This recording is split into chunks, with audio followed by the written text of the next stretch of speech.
Omar Fará, presidente de APIMET, un gusto recibirlo. ¿Cómo está usted? ¿Qué tal? Buen día. Bien. ¿Todo bien? Muy bien. Bueno, no me acuerdo si este año habíamos charlado o no, es la primera vez. No, esta es la primera vez. La primera vez. Bueno, ¿qué pasa con la política de Milei y el sector empresarial / industrial? En muchos casos es lo mismo y en otros casos por ahí no tanto, ¿no? Yo creo que somos una consecuencia más del debate político que está habiendo de fondo, que es interesante, ¿no? Porque acá es como que alguien vino y sacudió la planta, ¿viste? Entonces le pegó una sacudida así. Una sacudida Estaban grande. todos dormidos, tranquilos, cada uno con su quintita, su poder, su espacio, su economía. Mientras había un gran lío en la sociedad, en la actividad privada, en los asalariados, en todo el mundo, producto de que esa fiesta iba directo, digamos, nos llevaba directo a la pared porque seguíamos emitiendo moneda, la inflación lo tapa todo.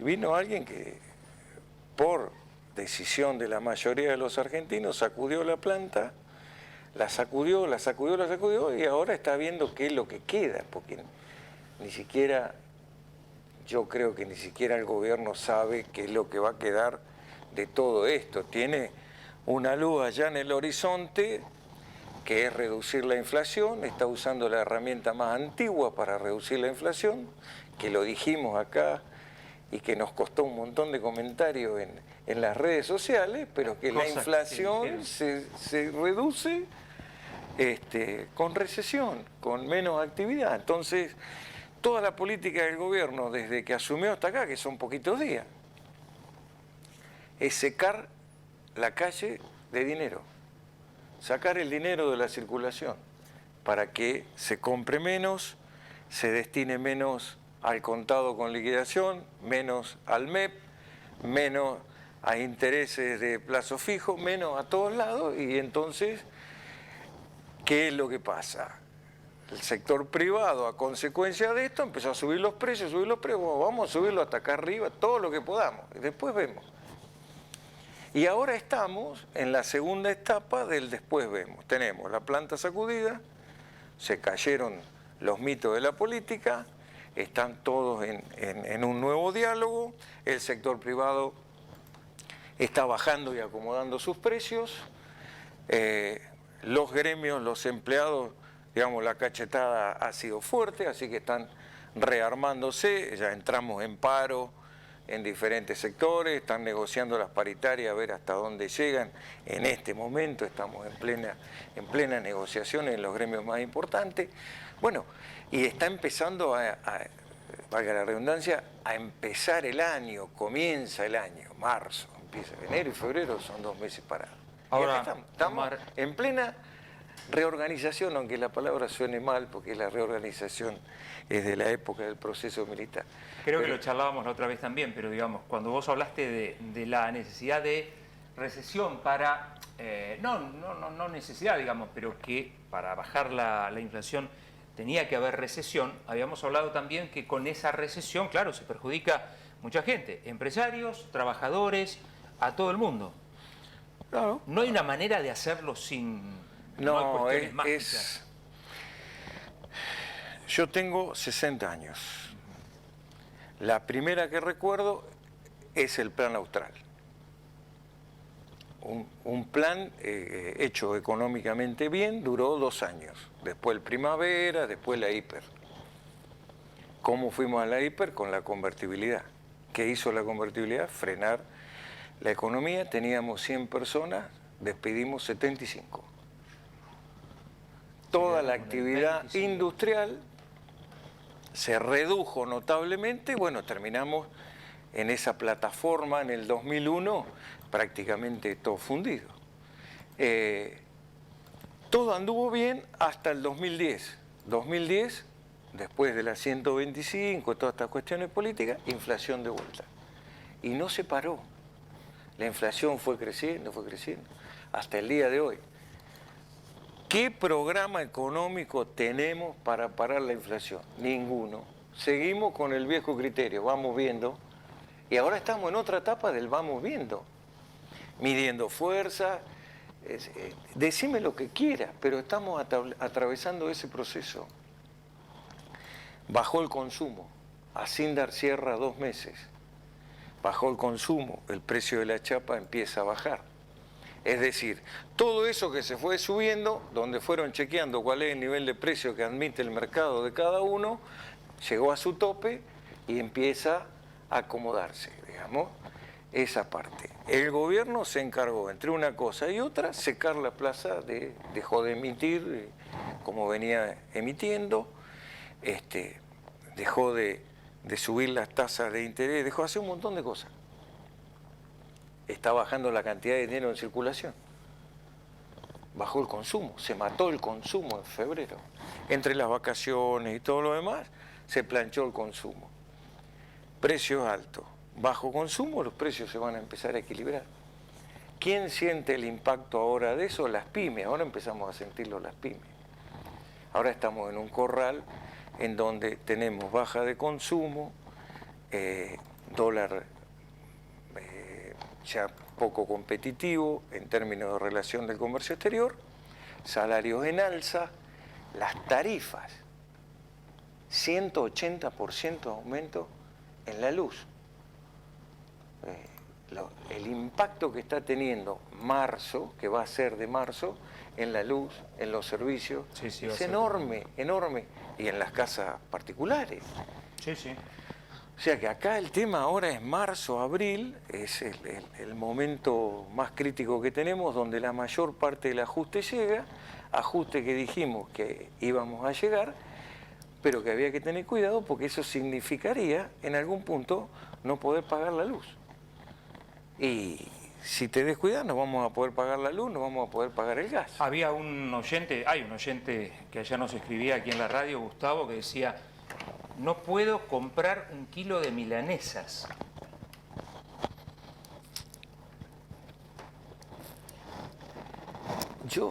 Vos me preguntaste la otra vez, cuando este gobierno recién empezaba, y yo dije, guarda con las exageraciones, digamos, esto se lo merece la política, es el voto de la gente, pero guarda con lo que son los ajustes.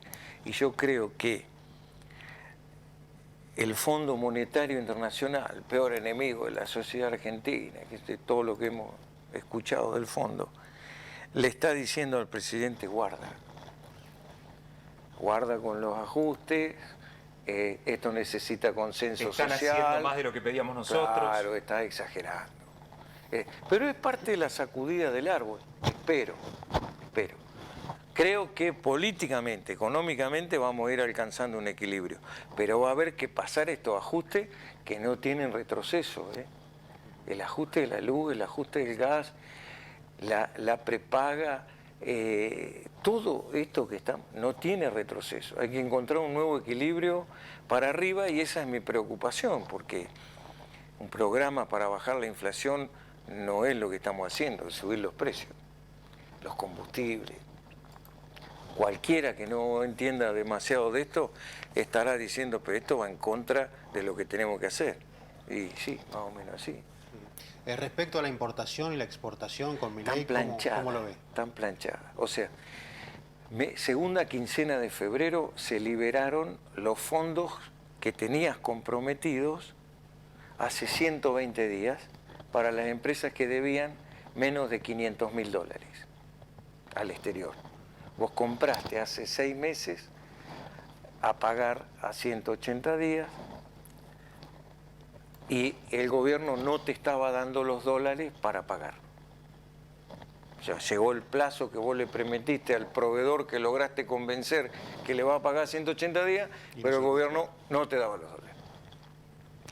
Todo eso se puso arriba de la mesa, parte del programa de subir el dólar, ponerle el 2% de incremento mensual y que la inflación se lo vaya comiendo, aceleró el proceso de liquidación de los exportadores e hizo que el gobierno comprara dólares para poder pagar al exterior. ¿Está claro? La primera parte del plan. Eso empezó. Y al mismo tiempo dijeron, bueno, vos si tenés deuda más grande que esto, podés comprar unos bonos, los liquidás en el mercado y podés pagar las importaciones. Es como que volvés a financiar la importación, pero con otro. Ahora con bonos, no con el proveedor del exterior. Y el tercer paso fue que establecieron, no hay autorizaciones para importar, pero ya está determinado que si vos importás medicamentos y alimentos, podés pagar al contado. Repetí los rubros. Alimentos y medicamentos, al contado. Después hay una gran variedad que va entre los 30 y los 120 días. Si yo quiero importar un producto vinculado a mi sector, un repuesto, una plaqueta, un engranaje especial, un rulemán especial, lo que sea, 120 días. Son, digamos, parte de la metalmecánica, no lo consideran necesario y urgente. Eso está hoy vigente. De manera tal que importar sigue siendo problemático. Perdón, en el mundo, No. ¿existe pagar a 120 días? No, sí, tendrás proveedores que te permiten pagar ese plazo, pero lo financia un banco, una carta de crédito, una orden de compra. No es lo habitual. No, menos la Argentina. Claro. Bueno, pero eso pasaba, con Venezuela pasaba, yo me acuerdo de eso. Nosotros queríamos cobrar, la empresa de Venezuela nos decía, ya me debitaron la plata, y el Banco Central no nos giraba los dólares. Esto, del otro lado pasó, lo mismo que estaba pasando acá. Pero esto ahora se está acomodando. ¿De qué vivimos las empresas que estamos en la producción de bienes intermedios que cumplen otro ciclo, como es la mayoría de las empresas que tiene Tandil, o que atienden sectores muy específicos, maquinaria agrícola, la construcción, trabajos muy especiales, repuestos automotrices, de que la importación sigue estando dificultosa? Cuando la importación realmente se abra, que todavía va a faltar tiempo, y el dólar que tenemos, con la característica que tiene, por la inflación que tenemos, es barato, el sector metalmecánico y Tandil en particular lo va a sentir más todavía. Porque no están, salvo algunas excepciones, dentro de esas cuestiones que el gobierno ha decidido, operar, si se quiere, de manera urgente para lo que es la disponibilidad de dólares para traer. Exacto. Medicamentos y alimentos. Exacto. Están comprando dólares bien, están recomponiendo las reservas. La primera parte del plan, que es secar la plaza de pesos para que no haya tanta demanda y no se dispare a los tipos de cambio, comprar dólares y hacer que liquiden rápido, está funcionando. Perdón mi ignorancia, ¿por qué es prioridad alimentos cuando en realidad nosotros somos grandes productores de alimentos? No, porque hay muchos alimentos industrializados que entran, que vienen de afuera. Insumos de alimentos. No, por eso lo preguntaba desde mi ignorancia. Sí, insumos de alimentos hay muchísimos. Uno de los problemas más grandes, acordate que lo hablamos el año pasado, para la industria de chacinado eran muchos de las componentes que utilizaban, la gran dificultad de importación. Sí, es verdad eso. Bueno, Omar Farah, con él estamos charlando. Contame algo más en cuanto a siempre, después hablamos de la economía familiar un poquito, siempre lo aprovechamos, pero antes de eso... Pero veníamos bien con eso, porque dijimos, fíjense los plazos fijos. ¿Qué habías dicho? A ver, no, pará, después vamos a la economía familiar, pará. Quiero preguntarte algo más sobre esto. Tu experiencia, tu expertise, ¿qué te dice de acá en adelante con esta gran sacudida de árbol que le está dando el gobierno? De acá en adelante tengo una buena esperanza con lo que pasó en la inauguración de las sesiones ordinarias del Congreso. A esa inauguración se llegaron con dos cosas para mí. Una es decir lo que quieras. O sea, te vamos a escuchar sin decirte nada. Entonces, por eso la casta y toda esa parte del discurso en el que nadie dijo nada. Al contrario, se escuchaban los aplausos. Eso es un respeto por la democracia interesante, porque verdaderamente aguantarse que te digan de todo, pero es quien eligió el pueblo, es un crecimiento democrático más que interesante que tenemos como país. Y lo segundo es que se llega a esa posibilidad porque hay un principio de consenso de fondo entre gobernadores y la nación. Uno de los grandes problemas que presentó el gobierno anterior y los anteriores, porque involucramos a Fernández, a Macri y a Cristina Kirchner, es la discrecionalidad del manejo presupuestario por la no discusión de la ley de coparticipación que hacía que la plata fuese discrecionalmente a un lado, al otro, y entonces han hecho un gran lío. Hay impuestos que no se coparticipa, que quieren que se coparticipen. El impuesto país con el tema de la devaluación pasó a ser más que interesante, y en este país todos los impuestos que vos ponés no se sacan. Así está ganancia del año 32. Bueno, cheque, que no me acuerdo que era de Cabal, el impuesto al cheque. Listo, el impuesto al cheque, hasta que se normalice. Entonces mi esperanza es ese acuerdo. ¿Por qué? ¿Y por qué hay semejante desastre entre la coparticipación, no coparticipación, presupuesto de las provincias, ajuste de las provincias, traslado de la educación y todo lo que tiene, que evidentemente hay que acomodarlo? Y eso, para acomodarlo, necesita una gran sesión de cosas de muchos, y del presidente inclusive, y por ahí transita el tema.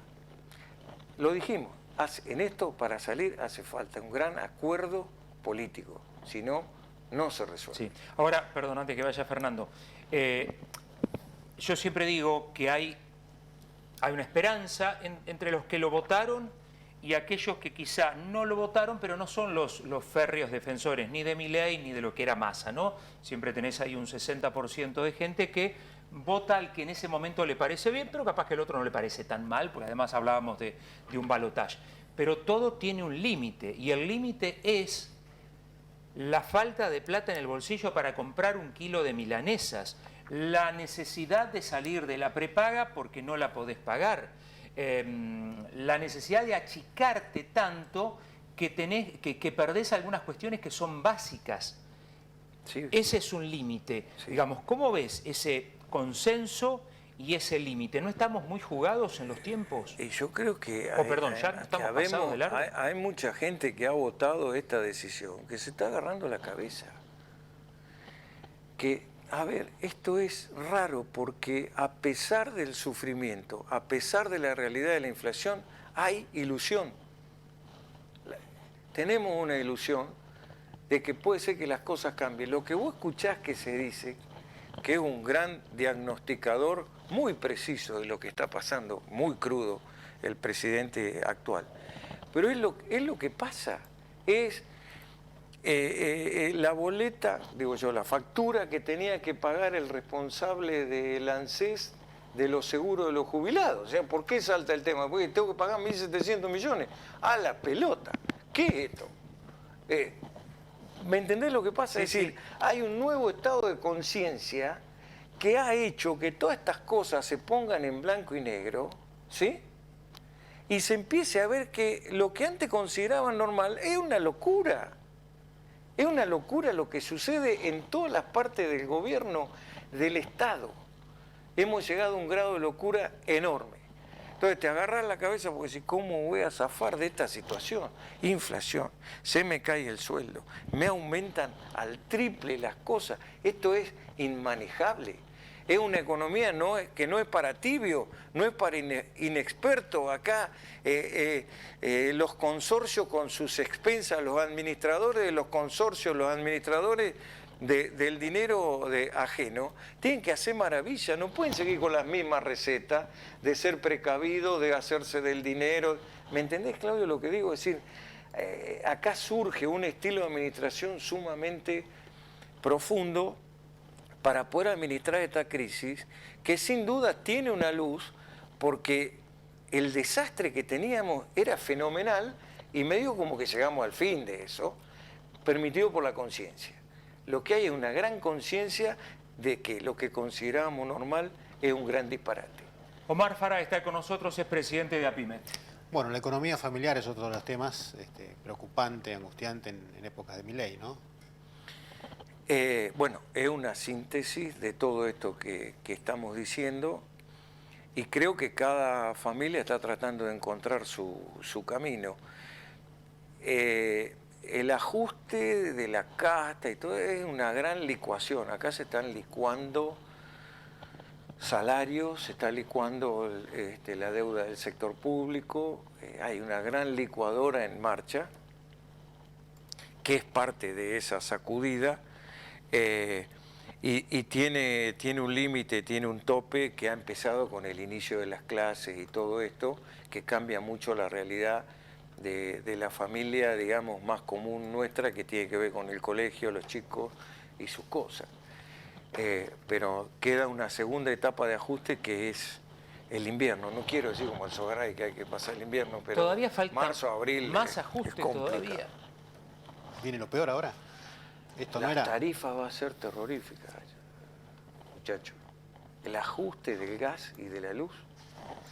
Porque además no se sabe cómo va a ser. Pero no Porque pueden hacerlo todo junto, no lo pueden hacer. Bueno, esto todo es lo que le junto. está diciendo el Fondo Monetario al presidente. Che, Ya lo que hicieron es no mucho. podrían, no deberían Es mucho. haberlo hecho todo junto. es mucho esto. Es muchísimo. Me dirán, y muchos dicen, sobre todo los que pueden aguantar, ¿no? Bueno, pero fíjate que Macri fue alguien que lo quiso hacer gradualmente y fíjate cómo le fue. ¿Qué respondes a eso vos? Que es cierto, no se animó. No se animó. Pero de esta manera, digamos, si de sigue a este ritmo, de Macri ¿cuántos- se esperaba esto. Pero perdóname, suponete que baje la inflación, pero ¿a qué costo? ¿Cuántos argentinos quedan en el camino? ¿Cuántos empresarios quedan en el camino?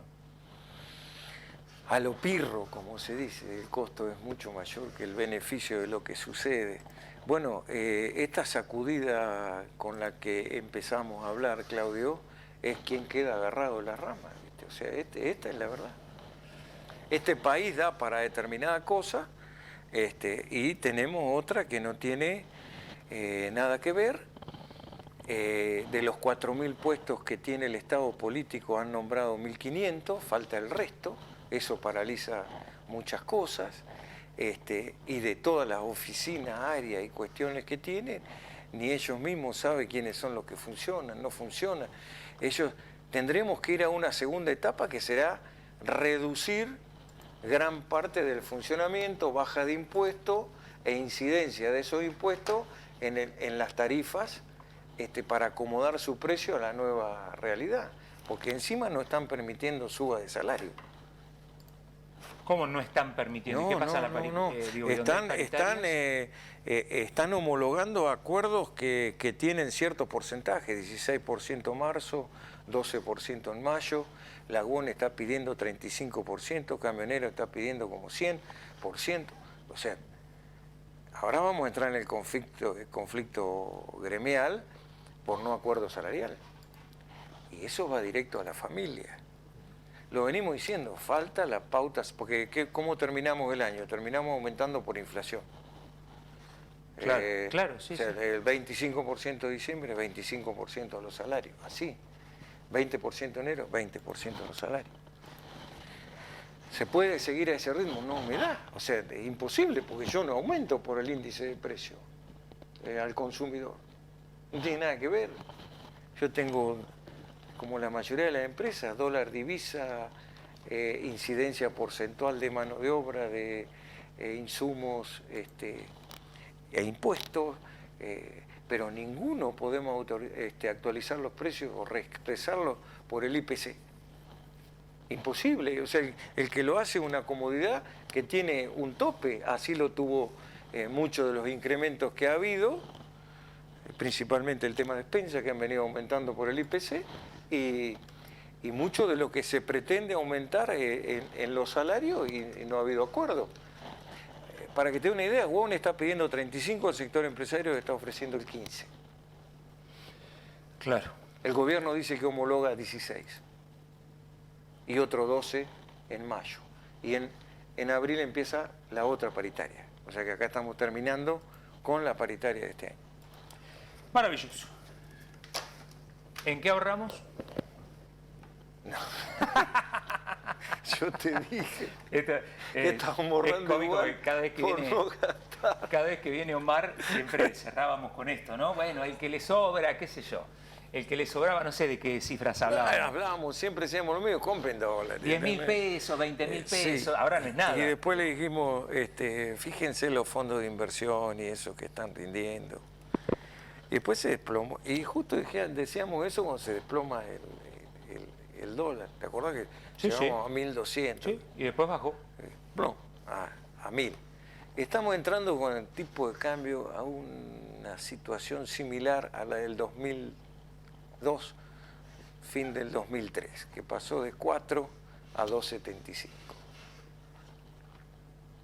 No hay plata en la calle, ¿eh? No hay plata, eso está claro. No hay salario, no hay ahorro, no hay un peso, estamos todos secos. Omar, gracias por molestarte hasta acá siempre que Por favor. te convocamos. Perdón, no, falta Es un gusto. algo importante. Sí. Lo deportivo, lo que hablábamos fuera del aire, si te parece. Yo no sabía que tenías un pasado en el básquetbol y en aquellos equipos dorados del grupo universitario de los 80, Sí, ¿no? sí, pero yo soy de la época de Carlito Sulberti, técnico histórico de Independiente. Aldazoro era el técnico de Independiente esa época, Rolandi en Boca, Juan Carlos Bedia en Ferro, Galoto en Santa Marina.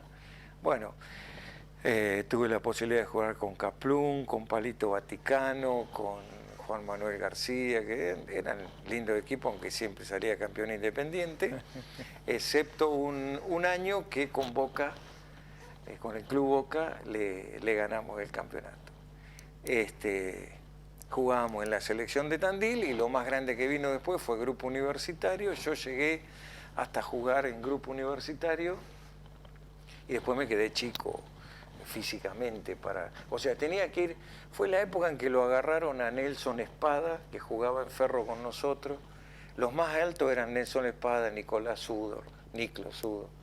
Y Nelson se lo llevaron a Ferrocarril Oeste, así flaquito como soy yo, y vino multiplicado por 3, así era un oso que jugó en Ferrocarril Oeste. Nelson suele venir a la ciudad, es enorme lo que han hecho, y yo tenía que ponerme en el gimnasio para hacer gimnasia para poder seguir.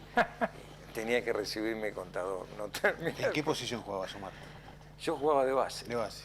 Sí. Base alto eras entonces. Sí, para el puesto. No era tan alto para la época, no era tan alto, pero jugaba de base, sí.